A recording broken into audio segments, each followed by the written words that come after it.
Hello అందరికీ welcome to my channel. మీరు ఎవరైనా కనుక మన వీడియో ఫస్ట్ టైం చూసినట్టయితే కనుక కిడ్స్ డ్రెస్సెస్ ఎలా డిజైన్ చేయాలి అని సిరీస్ ఆఫ్ వీడియోస్ అయితే లాంచ్ చేశాను. తప్పకుండా చూడండి. టైలరింగ్ కాస్ట్ తప్ప ఇంకేమీ పడదనమాట. అంత సింపుల్గా చూపిస్తాను నేను మీకు ఈ వీడియోలో. ఇది వచ్చేసి నా ఫస్ట్ వన్. ఇదైతే జీన్స్ మీదకి వేసుకునే షర్ట్ అనమాట. ఇది చాలా అంటే చాలా క్లాసీగా ఉంటుంది వేసుకున్నప్పుడు. చాలా డిఫరెంట్ లుక్ వస్తుంది అనమాట. ఇప్పుడు టీ షర్ట్స్ వేసుకుంటాం కాబట్టి ఇది నాకు ఇంట్లో ఉన్న బ్లౌజ్ పీస్ ఇలా కుట్టించినప్పుడు ఫ్రంట్ అయితే స్క్వేర్ పెట్టించాను. హ్యాండ్ వచ్చేసి ఇలా ఫిష్ కట్ పెట్టించాననమాట. దీనివల్ల పాప లుక్ అయితే మారుతది.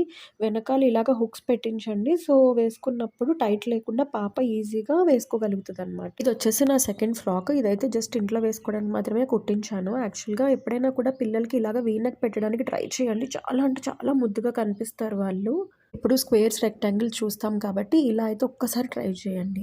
బ్యాక్ థ్రెడ్స్ అండ్ ఇలాగ హుక్స్ పెట్టించాను. చాలా సింపుల్ ఫ్రాక్. ఇది కూడా నా దగ్గరున్న బ్లౌజ్ పీసే. దీన్ని మిడ్డీలాగా అయితే స్టిచ్ చేపిచ్చాను అండ్ దీనికి ఎలాస్టిక్ కూడా పెట్టించాననమాట. ఈ మిడ్డీకి కింద పట్టులాగా బార్డర్ వచ్చింది కదా! సో, నేను దాంతో ఏం చేశానంటే సేమ్ బార్డర్ కలర్‌లో ఉన్న బ్లౌజ్ పీస్ అయితే స్టిచ్ చేపిచ్చాను ఇలాగా. సో, ఎక్కడికైనా టెంపుల్స్‌కి అలా వెళ్ళినప్పుడు ఇలాగ సింపుల్‌గా ఈ బ్లౌజ్ పీస్ వేసుకుంటే బావుంటది. లేదు అనుకుంటే మిడ్డీలో ఉన్న మ్యాచింగ్ కలర్స్ బ్లూ గానీ, పింక్ గానీ అలా కూడా తీసుకొని టీ షర్ట్స్ మ్యాచ్ చేయొచ్చు బయట. నా నెక్స్ట్ గౌన్ వచ్చేసి ఇది. ఇది కూడా కాటన్ బ్లౌజ్ పీస్ అనమాట. ఇదేంటి అంటే నెక్‌కి వెనకాల చిన్న చిన్న ఫ్రిల్స్ ఇచ్చుకుంటూ ఇలా పెట్టించాను. ఫ్రంట్ కూడా సేమ్ అలానే చిన్న చిన్న ఫ్రిల్స్ ఇచ్చుకుంటూ ఫ్రంట్ అయితే ఇలాగా బటన్స్ పెట్టించాననమాట. Open buttons. హ్యాండ్స్‌కి ఇచ్చిన బార్డర్ అంతా కూడా నేను ఇలా ఫ్రంట్ వేపిచ్చాననమాట. బ్యాక్ అంతా బాడీ పార్ట్ ఇలా ప్లెయిన్ ఉంది కాబట్టి కిందంతా కూడా ఇలా ప్లెయిన్ ఉన్నా కూడా ఏం ప్రాబ్లమ్ లేదు. వేసుకున్నప్పుడు చాలా డిఫరెంట్ లుక్ ఉంటది ఈ ఫ్రాక్.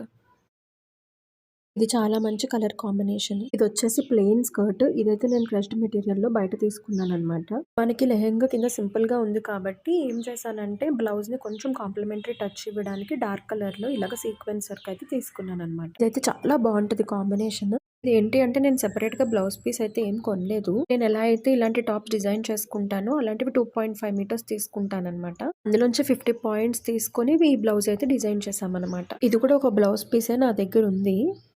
నేనేం చెప్పానంటే టైలర్‌తో మీ దగ్గర ఏమన్నా కాంప్లిమెంటరీగా ఏమన్నా ప్యాచ్ ఉంటే అది వేయమని చెప్పాను. గ్రీన్‌కి యెల్లో బాగా సెట్ అయితదని చెప్పి ఇలాంటి ఒక ప్యాచ్ వర్క్ అయితే వేశారనమాట.